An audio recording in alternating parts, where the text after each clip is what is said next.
नमस्कार मित्रों, ओशो जब कहते हैं कि नैतिकता की शिक्षा ने भारतीय चेतना को कुंठित कर दिया है, तो उनका आशय ये नहीं होता कि लोगों को अनैतिक रहने दिया जाना चाहिए, बल्कि उनका मानना यह था कि लोगों में धार्मिकता अगर पैदा की जाती तो नैतिक तो वह स्वयं हो जाते। धार्मिकता के पुष्प की सुगंध है नैतिकता। पुष्प खिलता तो सुगंध के न आने का कोई सवाल ही पैदा नहीं होता। अलग से नैतिक शिक्षा देने की उन्हें आवश्यकता ही नहीं थी। बगैर धार्मिकता पैदा किए अगर व्यक्ति को नैतिक शिक्षा दी जाएगी तो केवल पाखंड ही पैदा होगा।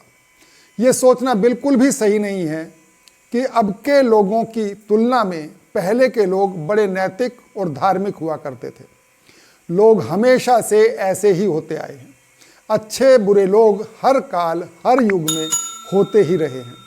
अगर पहले के लोग अच्छे थे तो महावीर किसको समझा रहे थे कि हत्या मत करो, चोरी मत करो या फिर झूठ मत बोलो? बुद्ध को अहिंसा पर बोलने की आवश्यकता क्यों पड़ी थी और राम तथा कृष्ण को क्यों अनेकों हत्याएं खुद करनी पड़ गई थी?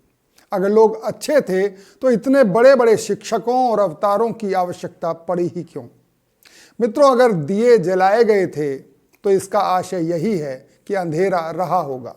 उस समय के लोग भी हमारी ही तरह चोरी करते होंगे, हत्याएं करते होंगे और भी अनेकों तरह के अनैतिक कार्य होते रहे होंगे पुराने समय के लोगों के द्वारा भी।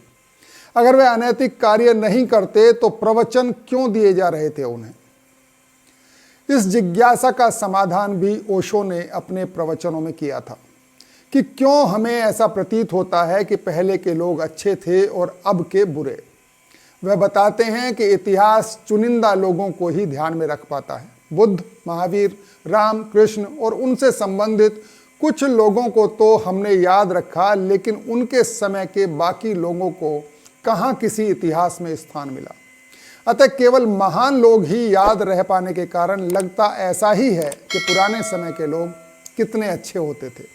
आज की परिस्थितियों में अगर गौर करें तो हजारों साल बाद भी लोग गांधी को याद रखेंगे और बाकियों को भूल जाएंगे, और भविष्य के लोग सोचेंगे कि वाह, कैसे अहिंसक लोग होते थे उस समय कि कोई एक गाल पर चांटा मार दे तो दूसरा गाल आगे कर दिया करते थे। और भी मजेदार बात ओशो आगे बताते हैं कि थोड़े ही लोगों को याद रखे जाने का मतलब ही यह है कि बहुमत बुरे लोगों का रहा होगा। बहुमत अगर अच्छों का होता तो इन चंद लोगों का ही नाम क्यों लेते हम आज? ये सितारे आज यूं ही तो चमक रहे हैं क्योंकि रात उस समय बहुत गहरी रही होगी। मित्रों, सार इन बातों का ओशो ने यह बताया कि युग और काल बदलने से आदमी के व्यवहार में कोई फर्क संभव नहीं। आदमी का चित्त, उसका मन हर काल में जस का तस बना रहा है। चंद लोग ही होते हैं जो बुद्ध और महावीर या फिर राम और कृष्ण से प्रभावित होकर उनका अनुसरण करते हैं और अपने चित्त को परिष्कृत कर पाते हैं। बाकी आम आदमी वैसा का वैसा ही बना रहता है। कोई बुद्ध, कोई महावीर या कोई नानक उसमें रत्ती भर भी परिवर्तन नहीं कर पाते। और कारण इसका यह बताते हैं ओशो कि हमने लोगों को नैतिक बनने की शिक्षाएं तो खूब दी, लेकिन हम व्यक्ति को धार्मिक नहीं बना पाए, जिसका परिणाम यह होता है कि व्यक्ति भीतर से धार्मिक तो नहीं हो पाता और ऊपर से नैतिकता ओढ़ लेता है। यानी बाहर से व्यक्ति शिक्षित, समझदार और संस्कारी सा प्रतीत होता है, जबकि उसके अंदर हर गलत कार्य करने की चाह रखने वाला एक आम चित्त हमेशा उसे मौका मिलते ही फिसल जाने को उकसाता रहता है। उसने अपने मन को दमित किया होता है लोगों की नजरों में नैतिक दिखाई देने के लिए, जबकि भीतर उसका अधार्मिक चित्त उसे बार बार वह सब करने को धक्के मार रहा होता है जो सार्वजनिक जीवन में अनैतिक माना जाता है। इस संदर्भ में ओशो दो भिक्षुओं की एक कहानी सुनाते हैं। एक बार एक वृद्ध भिक्षु जब नदी पार करने को नदी के तट पर पहुंचता है तो वहां वह एक युवा स्त्री को खड़े पाता है जो कि नदी पार करना चाहती थी, लेकिन पानी की गहराई से डरी हुई थी। वृद्ध भिक्षु के मन में आया कि वह उसका हाथ पकड़कर उसे नदी पार करा दे, लेकिन उसने सोचा 30 वर्ष से उसने स्त्री को छुआ नहीं, कहीं उसका हाथ पकड़ लेना पाप की श्रेणी में तो नहीं गिना जाएगा। और दूसरा ये कि कोई देख लेगा तो क्या कहेगा कि भिक्षु होकर भी एक स्त्री का हाथ थामे जा रहा है।